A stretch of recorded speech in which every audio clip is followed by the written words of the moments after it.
The nightmares continue as Batman reunites with Elmer Fudd.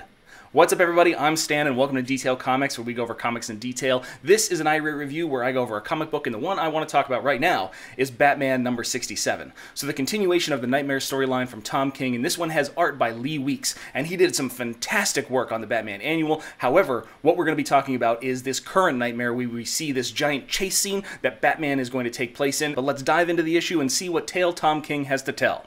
Diving into Batman number 67, we continue the Nightmare storyline where we're dealing with the deepest parts of Batman's psyche and what he really fears the entire time. And then as we go through this, we start out on the rooftop where we see the Batman, we see a man that's currently in a mask, a purple fedora, and gloves. There's a person lying dead on the ground, and then we swing out over the city, and the story, there's no words.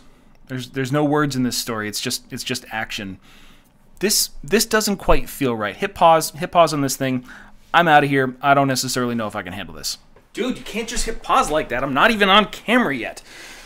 So I think what my voiceover counterpart was saying is that it's really odd to see a comic book, particularly a mainstream comic book like, I don't know, Batman number 67, which has very few words, very little story that's actually being told inside speech bubbles, and it's really focusing on the visual medium of comic books. So if you take a look through the entirety of the story, we have this chase scene that rapidly unfolds over many, many pages. I'm talking like the vast majority of the book, and it takes tons of time to get through that. If you were considering this just a book to be read, you'd be done in a few minutes. However, if you take the time to appreciate the visual cues, the drama that is going through each individual panel as it bounces back and forth to various things.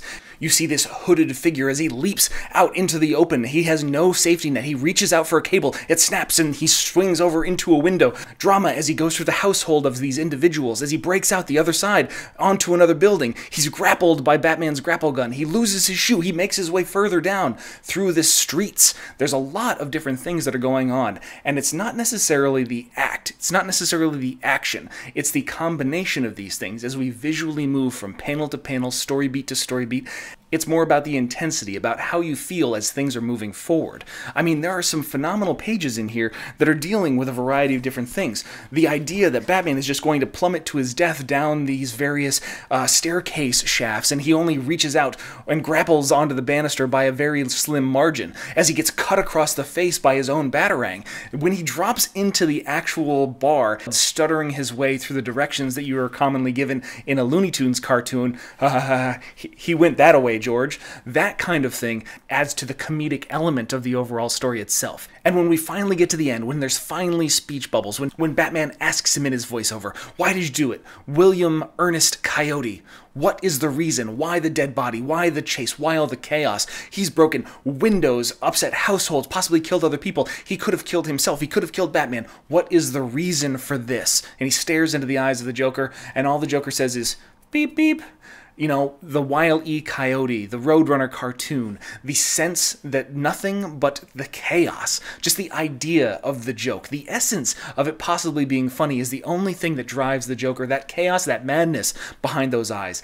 That is one of the greatest nightmares that Batman really has, and it's not necessarily the most effective way to send that message, but it still gets the point across. While Batman number 67 I would consider a worthy part of the Nightmare storyline, which is interesting looks at various parts of Batman's history and how he could possibly be afraid of these things, it's just one of those ideas. The chaos of the Joker is one of the greatest fears, one of the things that worries Batman the most. But I want to know what you guys think about this whole concept. Is it a waste of a comic book, or is it something you can appreciate for the artistic styling alone? And I mean, comic books are a visual medium. They're not just about the words. The pictures tell a story too. But I want to know what you guys think, so hit me up in the comments down below and we can start that conversation. As always, if you like what you see, hit the like button. Don't forget to subscribe to get more news, reviews, and commentary on comic books and more.